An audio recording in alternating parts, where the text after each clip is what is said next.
The kind that presses against your ribs when you breathe. The kind that makes the floorboards creak louder under your feet because you're sure they know. Because you're sure everyone knows. My name is Daniel Reyes. I'm 24 years old. I work remotely as a junior graphic designer for a mid-sized marketing firm.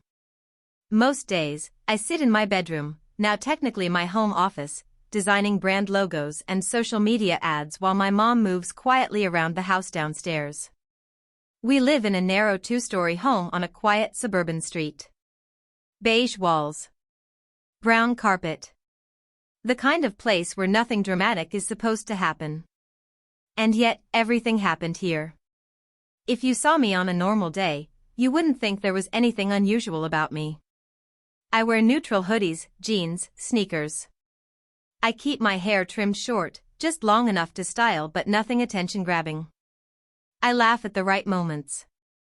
I nod at the right times. I'm safe. Predictable. Invisible. But there's another version of me. And she is not invisible. I didn't start crossdressing as a joke. It wasn't a dare. It wasn't even about rebellion. It started slowly, almost clinically. Curiosity first. A YouTube makeup tutorial I clicked on ironically. A late-night scroll through fashion accounts. The way fabrics moved. The precision. The artistry. Then came the first experiment. It was a Thursday. Mom had gone to her sister's place for dinner. Mia, my girlfriend of 3 years, was working a late shift at the hospital. I was alone. I remember standing in my room, staring at the package I'd hidden in the back of my closet for 2 days. My heart pounded like I was about to commit a crime. Inside was a simple black dress. Nothing flashy. Knee-length. Soft cotton blend. I told myself it was just fabric. But when I pulled it over my head, when it slid down my torso and rested against my hips, something shifted. The weight on my ribs lifted. I didn't feel like I was pretending. I felt aligned. That scared me. Because this wasn't supposed to feel right. At first, I told myself it was stress relief. A harmless escape. I worked from home. No one would ever know. I wasn't hurting anyone.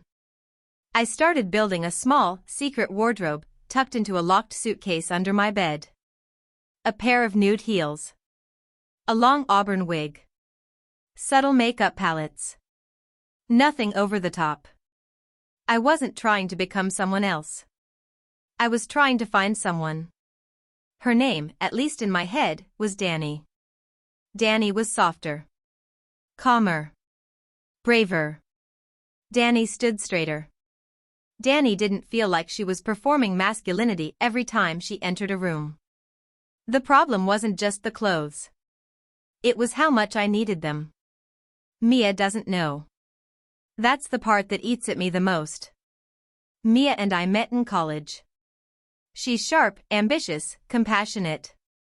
She wants stability. She talks about our future like it's already mapped out, apartment, marriage, maybe kids in 5 years. She loves me. Or at least, she loves Daniel. I've tried to test the waters before. Once, we were watching a show where a male character experimented with feminine clothing. I made an offhand comment about how brave that was. Mia wrinkled her nose. I mean, I get self-expression, she said carefully. But that's just confusing. I wouldn't know how to feel if my boyfriend did that. I laughed. Too quickly. Yeah. Same. That conversation replayed in my mind every time I locked my bedroom door and opened the suitcase. Because the thrill wasn't just in the transformation. It was in the risk. Mom works part-time now, but she's unpredictable. Sometimes she comes home early. Sometimes she forgets things and walks back in unexpectedly. She still treats my room like it's technically hers to enter, even though I pay rent. Every time I step into Dani's heels, there's this sharp awareness that I could lose everything. My relationship. My mother's trust. My fragile sense of safety. And yet. The first time I wore makeup, really wore it, foundation blended, eyeliner steady, lips tinted soft rose, I stared at myself in the mirror for nearly 20 minutes. I didn't see a costume. I saw possibility. It wasn't about sexuality. It wasn't about fetish. It wasn't even about attention. It was about identity. And that's where the fear deepened. Because once you start questioning identity, there's no easy undo button. 3 weeks ago, something escalated. I ordered hormones online. Just a starter dose. Low. I told myself it was temporary. An experiment. I researched obsessively, forums, testimonials, risks, timelines. I convinced myself I was in control. When the small bottle arrived, I held it like it might explode. I didn't take it right away. I just stared at it. Because taking that step meant this wasn't just clothing anymore. It meant permanence. And permanence meant consequences. The house felt smaller after that. The walls thinner. Mom knocked more often. Mia texted more frequently.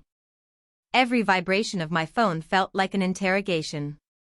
But the pull didn't weaken. It intensified. Last Sunday afternoon, the house was quiet. Too quiet. Mom had gone grocery shopping. Mia was at brunch with friends. I stood in my room, holding the pill between my fingers. My reflection stared back at me, half Daniel, half Danny. Wig on. Hoodie still covering the dress underneath. My heart hammered. I swallowed. And in that moment, I felt two things at once. Freedom. And doom. Because deep down, I knew something was going to happen. Secrets don't stay weightless forever. They collapse ceilings. And I had just stacked mine too high. What I didn't know was how quickly it would all unravel. Mom didn't knock. That was the first thing my brain registered. The second was the sound of my bedroom door opening. Not slowly. Not cautiously. Fully. I was standing in front of my mirror. Wig on. Auburn waves cascading over my shoulders. Light contour sculpting cheekbones that didn't exist an hour ago. Mascara dark and deliberate. The black dress hugging my waist. Nude heels adding 3 dangerous inches to my height. And in my hand? The hormone bottle. For half a second, I didn't move. Maybe if I stayed perfectly still, the universe would glitch and rewind. Daniel? Mom's voice came from behind me. The mirror betrayed me first. Her reflection appeared over my shoulder before I could turn around. Her eyes widened. Not confusion. Recognition. The bottle slipped from my fingers and clattered against the hardwood floor. Time stretched. I spun around too fast, nearly twisting an ankle in the heels. The wig shifted slightly. I reached up instinctively, but that only made it worse, because the movement confirmed everything. Mom stared. Her grocery bags dropped. An apple rolled across the carpet. "What is this?" she whispered. Her voice wasn't angry. That was worse. It was hurt. "I can explain," I said, but the voice that came out was softer than usual. Higher. I'd been practicing speaking differently when I was alone. I hadn't meant to use that tone now. Her eyes flicked to the floor. To the bottle. She bent down and picked it up. Her fingers trembled as she read the label. "Are these?" She swallowed. "Hormones?" My stomach dropped so hard I thought I might faint. I hadn't even taken a second dose yet. "It's not what you think," I stammered. "What do I think, Daniel?" she asked quietly. That question lodged itself in my chest. Because what did she think? That I was confused? Sick? Perverted? Broken? I glanced at the mirror again. And suddenly, seeing Danny reflected beside my mother felt like watching two different realities collide. Mom took a slow step back, like I might shatter if she moved too fast. "How long?" she asked. I didn't answer. Because if I told her the truth, that this wasn't a phase, that this wasn't new, that this wasn't going away, I'd lose control of the narrative completely. "I just try things sometimes," I said weakly. "It's stress relief. It's not permanent." The lie burned. Her gaze sharpened. "Then why hormones?" Silence. The house felt microscopic. Upstairs hallway. My room. My bed unmade. The locked suitcase half open beneath it. Evidence everywhere.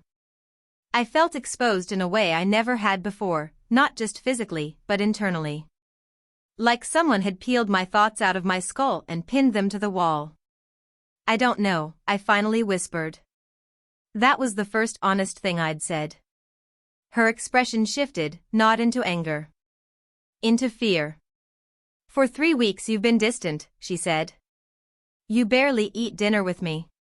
You lock your door. I thought you were depressed." "I'm not depressed." But was that true? She held up the hormone bottle again. "This is serious, Daniel. I know. You can't just experiment with this." "I know." My throat tightened. Tears threatened, but crying right now would make everything worse. She took another step closer, studying me. Her gaze softened slightly. "You look different," she said carefully. My heart pounded so loudly I was sure she could hear it. "Different how?" She hesitated. "Happy." That single word nearly destroyed me. Because she wasn't wrong. Even standing here, terrified, exposed, on the verge of collapse, I felt more like myself than I ever did in jeans and a hoodie. That realization scared me more than her reaction. "You can't tell Mia," I blurted suddenly. Mom blinked. "I wasn't thinking about Mia," she said slowly. "Well, I am," I snapped. Too harsh. Her face hardened slightly. "She deserves honesty." The idea of Mia finding out sent cold electricity down my spine. Mia who planned our future in 5-year increments. Mia who once said she wouldn't know how to feel if her boyfriend wore dresses. Mia who kissed me goodbye this morning, completely unaware that underneath my loose sweatpants I had shaved my legs for the first time. "She'll leave," I said quietly. Mom didn't respond. Which was answer enough. The silence between us thickened. And then, my phone buzzed on my desk. Both of us looked at it. Mia. Calling. The timing was almost cruelly cinematic. I stared at the screen like it might explode. Mom held the hormone bottle in one hand, the other hovering midair like she wasn't sure whether to comfort me or confront me. "Answer it," she said softly. "I can't." "Why not?" "Because I'm standing in heels. Because my lipstick isn't fully dry. Because my entire identity is unraveling and I don't know which name to answer to." The phone kept vibrating. Finally, I grabbed it. I swiped to answer. "Hey," I said, lowering my voice instinctively. "Hey," Mia replied. She sounded cheerful. Relaxed. "Are you home?" My stomach twisted. "Yeah." "Why?" "I left my charger there this morning. I'm nearby, I can swing by and grab it." My blood ran cold. Nearby. How nearby? "Oh," I said, forcing a casual tone. "You don't have to. I can bring it later." "It's fine," she laughed. "I'll be there in like 5 minutes. 5. My brain exploded into motion. Wig. Dress. Makeup. Heels. Hormone bottle. Mom standing here like a witness to a crime scene. I'm not decent," I blurted. Mia paused. "What?" I just showered. You've never cared about that before. She was right. Mom's eyes locked onto mine. The weight of the moment shifted. Because now this wasn't just about being caught. It was about escalation. I could feel my pulse in my ears. Daniel? Mia's tone sharpened slightly. Is everything okay? I looked at my reflection one more time. Danny stared back at me. Not afraid. Just waiting. I'll be there in 5, Mia repeated. The call ended. The house fell silent again. Mom exhaled slowly. You need to decide, she said. Decide what? Who you're going to be when she walks through that door. The words landed like a challenge. I looked down at the dress. At the heels. At the hormone bottle still in her hand. At the mirror reflecting 2 versions of me overlapping in the same frame. 5 minutes. The thrill I used to feel while dressing up had always been controlled. Calculated. Safe. This was different. This was exposure without rehearsal. And somewhere deep inside, beneath the fear, beneath the panic, there was a flicker of something dangerous. What if I didn't change? What if I answered the door like this? Would that be liberation? Or destruction? Mom stepped aside slowly. I won't interfere, she said. But this can't stay hidden forever. Footsteps echoed faintly outside. A car door slammed. My heart stopped. Mia. I had maybe 30 seconds. I reached up and touched the wig. Then the zipper of the dress. Then the phone still trembling in my hand. Viewers, if you were standing where I am right now, what would you do? Rip it all off and pretend this never happened? Or open the door as the person you're becoming and risk losing everything? The doorbell rang.